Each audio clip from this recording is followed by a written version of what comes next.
عزیز طلبہ، آپ کیسے ہیں؟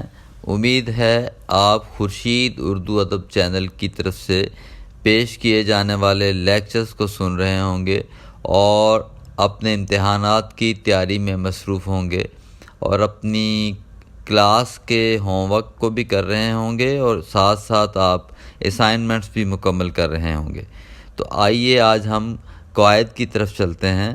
آج ہم آپ سے کچھ مفرد اور مرکب جملوں کے بارے میں کچھ عرض کریں گے۔ سب سے پہلے یہ جان لیجئے کہ مفرد جملہ کیا ہوتا ہے۔ تو مفرد جملہ کی جو پہچان ہے، اس کی تعریف یہ ہے کہ ایسے جملے جن میں صرف ایک فعل استعمال ہوا ہو مفرد جملہ کہلاتا ہے۔ ایسے جملے جن میں صرف ایک فعل استعمال ہوا ہو مفرد جملے کہلاتے ہیں، ٹھیک ہے؟ مثال کے طور پر میں نے دھوبی کو کپڑے دیے، ٹھیک ہے جی، یہ ایک جملہ ہے جس میں ایک ہی فعل استعمال ہوا ہے، ٹھیک ہے نا؟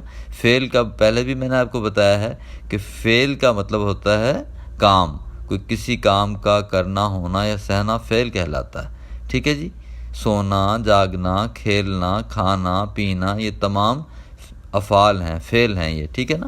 تو میں نے دھوبی کو کپڑے دیے، یہ ایک ایسا جملہ ہے جو مفرد جملہ کہلائے گا کیونکہ اس میں ایک ہی فعل کا ذکر کیا گیا ہے۔ اس کے بعد آگے ہے مرکب جملہ۔ تو عزیز طلبہ، یہ مرکب جملہ سے مراد کیا ہے؟ وہ جملہ جو دو یا دو سے زیادہ مفرد جملوں کو ان کے باہمی تعلق کی وجہ سے کسی حرف کے ذریعے ملا کر بنایا گیا ہو۔ یہ ذرا تعریف آپ کو ذرا تھوڑی یہ لمبی ہے، لیکن میں اس کو آپ کو کھول کے بیان کر دیتا ہوں کہ اس تعریف میں کیا بیان کیا گیا ہے کہ وہ جملہ، اب مرکب جملے کی بات ہو رہی ہے، وہ جملہ جو دو یا دو سے زیادہ مفرد جملوں کو ان کے باہمی تعلق کی وجہ سے کسی حرف کے ذریعے ملا کر بنایا گیا ہو، ٹھیک ہے؟ یعنی دو جملوں کو آپس میں کسی حرف کے ساتھ ملا کر، کسی حرف کے ذریعے ملا کر جو جملہ بنایا جاتا ہے وہ مرکب جملہ کہلاتا ہے۔ لیکن اس میں کیا ہوتا ہے؟ دو یا دو سے زیادہ مفرد جملے ہوتے ہیں اور ان کا آپس میں جو تعلق ہے، یعنی آپس میں باہمی تعلق سے مراد آپس کا جو ان کا تعلق ہے وہ کسی حرف کے ذریعے ملا کر واضح کیا جاتا ہے۔ مثال کے طور پر سورج صبح کو نکلتا ہے اور شام کو غروب ہو جاتا ہے، ٹھیک ہے نا؟ سورج صبح کو نکلتا ہے اور شام کو غروب ہو جاتا ہے۔ اب آپ یہ دیکھیے کہ یہ دو جملے ہیں، ان کو اور کے ذریعے آپس میں جوڑا گیا ہے، یعنی حرف ہے نا اور، تو دو جملوں کو آپس میں جوڑ کر ایک بنا دیا گیا ہے۔ سورج صبح کو نکلتا ہے اور شام کو غروب ہو جاتا ہے۔ تو یہ دیکھ لیجیے، اس میں واضح کوئی ایسی بات نہیں ہے جو آپ کو کوئی آپ کے سامنے کوئی مشکل پیش کر رہی ہو، یہ بہت ہی آسان ہے کہ یعنی جو وہ جملہ جو دو یا دو سے زیادہ مفرد جملوں کو ان کے باہمی تعلق کی وجہ سے کسی حرف کے ذریعے ملا کر بنایا گیا ہو تو اسے مرکب جملہ کہتے ہیں۔ اوپر مفرد جملہ تھا نا، مثال کے طور پر میں نے دھوبی کو کپڑے دیے، یہ ایک جملہ تھا، مفرد جملہ تھا کیونکہ اس میں ایک فعل بیان کیا گیا ہے۔ اب مرکب جملے میں آپ دیکھیے کہ دو فعل ہیں، دو فعل ہیں، کون کون سے ہیں؟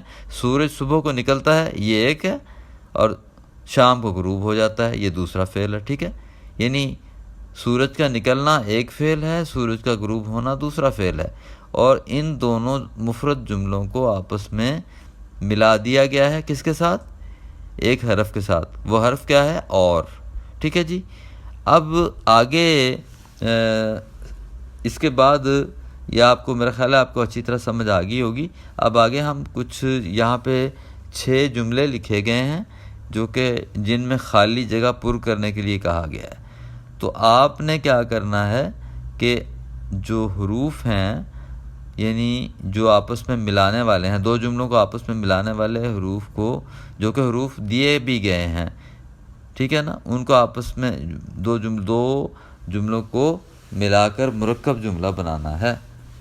یعنی دو مفرد جملے دیے گئے ہیں، ان کو ایک کرنا ہے، اور درمیان میں آپ نے لفظ کون کون سے لگانے ہیں وہ دیکھ لیجئے، کتاب میں بیان کیا گیا ہے۔ ورنہ، مگر، لیکن، کیونکہ، بلکہ، اور، کا، ٹھیک ہے نا، استعمال کر کے، یعنی یہ آپ کو جو الفاظ دیے گئے ہیں نا، ان کا استعمال کر کے سادہ جملوں کو مرکب جملوں میں تبدیل کیجئے۔ تو آپ اب دیکھ لیجئے، پہلا جملہ ہے، میں نے اسے بہت سمجھایا۔ آگے خالی جگہ ہے، اس نے ایک نہ سنی۔ اب آپ نے درمیان میں کوئی ایسا لفظ اوپر سے نیچے لگانا ہے، چن کے لگانا ہے، جس سے یہ جملہ ایک بن جائے، ٹھیک ہے نا۔ تو آپ لکھیں گے، کیا لکھیں گے؟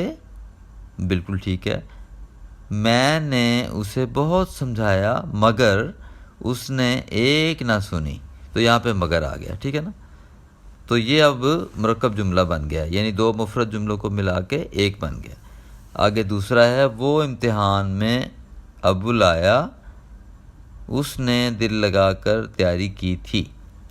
اب اس میں کون سا لفظ آئے گا؟ جو اوپر لکھا ہوا ہے نا، یہ الفاظ اوپر دیے گئے ہیں، انہی میں سے لے کے آپ نے چن کے ان خالی جگہوں کو پر کرنا ہے۔ تو دوسرا جملہ ہے، وہ امتحان میں اول آیا کیونکہ اس نے دل لگا کر تیاری کی تھی۔ تو اس میں آ جائے گا کیونکہ، ٹھیک ہے جی۔